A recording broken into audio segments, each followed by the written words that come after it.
के खिलाफ है। ये कानून के खिलाफ सिर्फ हमारे सिख भाई नहीं है, बल्कि देश का हर वासी इसके खिलाफ है। वो लोग जो ये कहते हैं कि सिर्फ सिख समुदाय के लोग हैं या गैंग लोग हैं या एंटी नेशनल बता रहे हैं, दरअसल एंटी नेशनल बतलाने वाला वो खुद एंटी नेशनल है। इसीलिए अब ये बताओ कि हम सब देश के वासी हैं, इंडियन हैं, और हमारे लिए रोड खोद दिया जाता है, सड़क को खोद दिया जाता है। लॉ ऑफ इंडिया ये बतलाता है कि ये रोड खोदना अपने देशवासी के लिए ये एंटी नेशनल है। तो अब बताइए, जिसने रोड खोदा हम लोगों के लिए वो एंटी नेशनल हुआ या हमारे सिख समुदाय के लोग एंटी नेशनल? बिल्कुल सही नारे लगे हैं, और आप पर भी वाजिब है, जरूरी है कि आप भी नारा लगाइए। हिंदू मुस्लिम सिख ईसाई और एक बात और सुन लीजिए, लोग ये कहते हैं ना कि हम सही नहीं कर पाएंगे, सीए एनआरसी हुआ नहीं हुआ। याद रखिए, ये किसान लोग हैं, और किसान लोग खेतों में बैल को ठीक ठाक करते हैं और बैल को सुधारते हैं और फिर खेती करते हैं। तो जिस तरीके से बैल को सुधारा जाता है, गवर्नमेंट को भी सुधार देना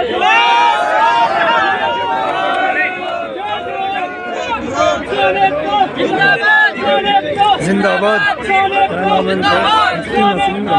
मुफ्ती नसीम रहमान कहाँ से है ये? यहीं दिल्ली से है, मुस्लिम पर्सनल लॉ बोर्ड के एक जी। और याद रखिए, ये जो नया जरिए कानून आया है, ये हमें किसी सेंटर सरकार से लड़ाई नहीं है। जो सरकार ऊपर रहेगी और हमारे इस क्या नाम है? मुफ्ती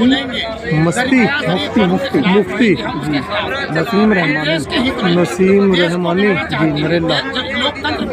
ये क्या है? मुस्लिम पर्सनल लॉ बोर्ड, मुस्लिम पर्सनल लॉ बोर्ड के क्या है? कन्वीनर है यहाँ के, दिल्ली के कन्वीनर है। हो ही नहीं सकता। किसान तो हमारे अन्नदाता है, अगर ये किसान नहीं रहेगा, फोन नंबर क्या है? फोन नंबर है। और ये किसान लोग जो है फसल उगाना जानते हैं। आपने देखा ना, गन्ना उगाते हैं, फसल उगाते हैं और फिर फसल को काटते भी हैं। तो जिस तरीके से ये किसान लोग फसल उगाना जानते हैं और फसल काटना जानते हैं, तो सरकार बनाना भी जानते हैं, सरकार को दिलाना। इनका कहना क्या है? ये यहाँ किस लिए आए हैं? यहाँ इसलिए आए हैं कि ये जो है सिर्फ सिख किसान या हरियाणा किसान ये ना कहे कि लोग किसानों की आंदोलन है, बल्कि ये देश बचाओ आंदोलन है। क्योंकि हमारे अन्नदाता मशहूर परेशान रहेंगे। ये 911 91 00 99100 बस नहीं 99100 25652। बाकी से बचाओ आंदोलन जी, किसान आंदोलन नहीं बल्कि देश बचाओ आंदोलन इसका नाम है। पूछ लो, बाकी आप और ले सकते हैं। सलाम आदाब। आगे कर ला। असल ये लड़ाई सिर्फ किसान की लड़ाई नहीं है, ये लड़ाई देश बचाने की है। मुफ्ती साहब से पूछता हूँ।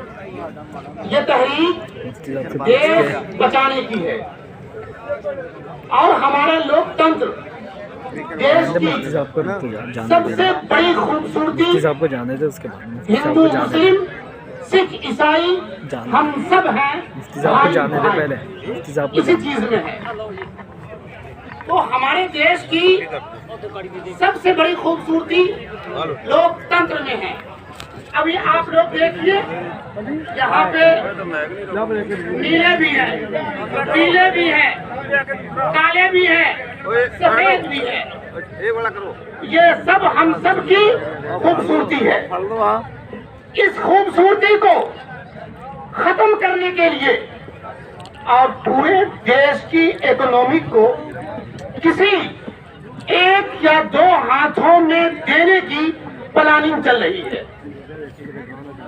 अभी देखिए, अगर ये नया ज़रूरी कानून बिल मुकम्मल तौर पर पूरे देश में लागू हो जाता है तो खराबी क्या आएगी, मैं उन खराबी को बताना चाहता हूं।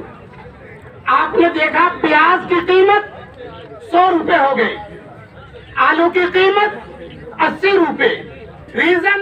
रीजन ये है कि जब कोई भी फसल, कोई भी अन्न किसी एक या दो के हाथों में चला जाएगा तो देश में भूखमरी आ जाएगी।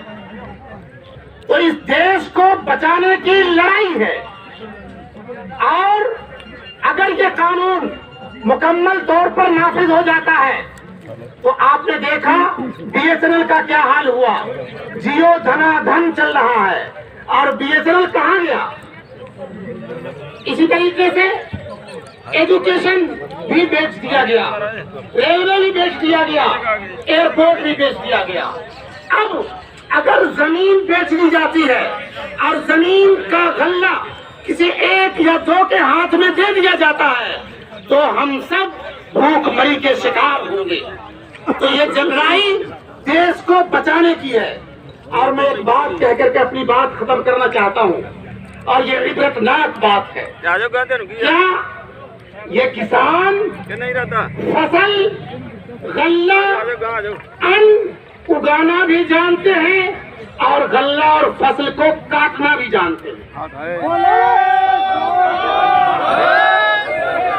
इसी तरीके से ये किसान सरकार बनाना भी जानता है और सरकार गिराना भी जानता है।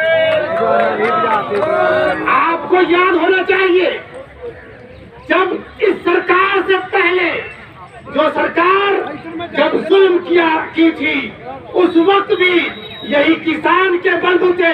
ये सरकार आई है, अगर ये सरकार बाज नहीं आती है तो लोकतंत्र की बुनियाद पर, हम अपने देश को बचाने की बुनियाद पर गिराना भी जानते हैं।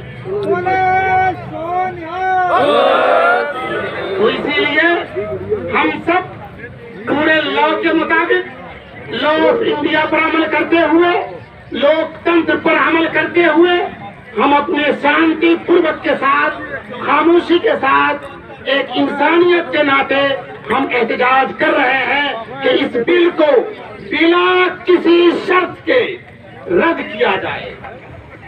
कोई शर्त मंजूर नहीं, बिना किसी शर्त के। अगर ये ये बिल रद्द नहीं किया जाता है तो ये तहरीक जारी रहेगी। हिंदू, मुस्लिम, सिख, ईसाई सारे रोड पर रहेंगे। Okay, thank you.